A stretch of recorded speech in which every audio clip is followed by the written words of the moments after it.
ഭാര്യ ഭർത്താവിന് മുഖത്തോക്ക് പറയാണ്, എനിക്ക് ആ ചെറുപ്പക്കാരന് ഇഷ്ടമാണ്, ഞാൻ നിങ്ങളെ വെറുക്കുന്നു, നിങ്ങളെ ഞാൻ എതിർക്കുന്നു, നിങ്ങളുടെ ഭാര്യയെ ജീവിക്കാൻ സാധ്യമല്ല. ഇങ്ങനെ ഭാര്യ നമ്മുടെ മുഖത്ത് നോക്കി പറഞ്ഞാൽ നമ്മളൊക്കെ ആണെങ്കിൽ എന്ത് സംഭവിക്കും? നമ്മൾ പോട്ടെ, ഞാനാണെങ്കിൽ എന്ത് സംഭവിക്കും? ഞാൻ പറയും, ഡേയ് വണ്ടി നിർത്തറ, കുതിര വണ്ടി നിർത്തറ. എന്നിട്ട് ഞാൻ ഇറങ്ങും. എന്നിട്ട് അവളെ ഇങ്ങോട്ട് ഇറക്കും. അവിടെ വല്ലതും നടക്കും. കാര്യം എന്താ? നമ്മളൊക്കെ ചെറിയ മനുഷ്യർ, നിസ്സാര കാര്യം നമ്മൾ പൊട്ടിത്തെറിച്ചു പോകും. വികാര ഹേതവും സതി വിക്രിയന്തേ യേഷാം ന ചേതാംസി തയേവ ധീരാഹ എന്ന കാളിദാസൻ പറഞ്ഞിട്ടുള്ളത്.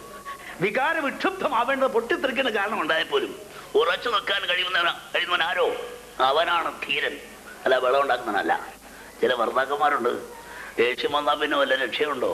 നമ്മുടെ നാട്ടിൽ ഭർത്താക്കന്മാർക്ക് ദേഷ്യം വന്നാൽ 4-5 ചുന്താണി വെട്ടിക്കൊണ്ടങ്ങ് അകത്ത് കയറി കഥവും അങ്ങ് അടയ്ക്കും. എന്നിട്ട് ആ ചുന്താണി അടിച്ച് ചതച്ച് ചകരിയാകുന്നവരെ ബഹളമായിരിക്കും അകത്ത്. അയലത്തുള്ള പെണ്ണുങ്ങളും വല്യമാരും എല്ലാം വീട്ടിൽ 4 വശവും കൂടെ ഇവനെ ഇവിടെ തല്ലി കൊല്ലുവടാ ഓടളക്കി അകത്തിറങ്ങുക. അവസാനം ഇത് കയ്യിലിരുന്ന് ആ ചുന്താണി 5 ചകരി പോലാകുമ്പോ ഇയാള് കഥ പറഞ്ഞൊരു ഇറക്കമുണ്ട്. നിനക്കെന്നെ മനസ്സിലായില്ല, മാധവൻകുട്ടിയെ അറിയല്ല.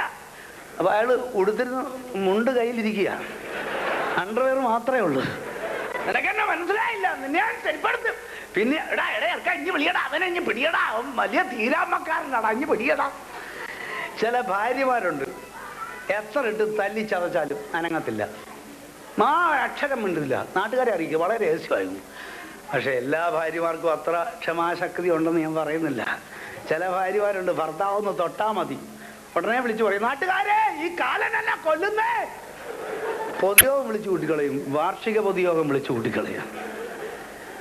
വേറെ ചില ഭാര്യമാരുണ്ട്, ഭർത്താവ് ഒരടി കൊടുക്കുമ്പോ എന്റെ ഇറച്ചി തന്നെ കൊണ്ട് ഞാൻ തീറ്റിപ്പിക്കും. ഇനിയും വേറൊരു സൈസ് ഉണ്ട്, ഭർത്താവ് ഒരടി കൊടുക്കുമ്പോ ഭാര്യ അടിയടാ അടിയടാ അടിയടാ. അതൊക്കെ സാധാരണ ഭാര്യയും ഭർത്താവും. ഇത് ഏത്?